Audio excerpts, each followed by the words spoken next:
Isang araw, habang ito ay naglalakbay si Juan papunta doon sa bayan, mayroon siya ng daanan na puno ng mangga. At ito po ay tiningnan niya at gusto niyang kumain. Pero hindi siya makakuha dahil alam niyo naman si Juan Tamad ay napakatamad tao. Kaya ito ay naghiga.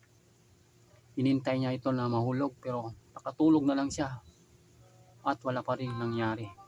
Kaya panoorin nyo ang kwento ni Juan. Kapagod. Gusto ko kumain ng bunga ng mangga. Pero hindi ako mag-akyat. Dito na lang ako sa baba mag-iga. Hintayin ko na mahulog. Dito sa baba. Kaya hindi ko alam umakyat eh. Kaya iga muna ako dyan. Malay natin mahulog ang bunga ng mangga. Pero mayroon itong maliit nahulog pero dito na lang ako mag-iga. Ayan yung bunga.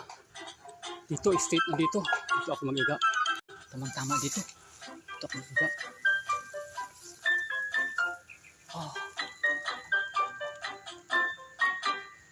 Ito, mahulog dito. Tama-tama.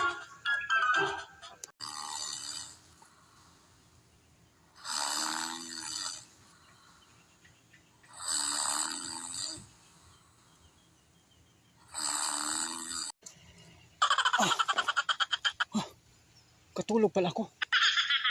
Maaga na pala. Wala pa rin nahulog.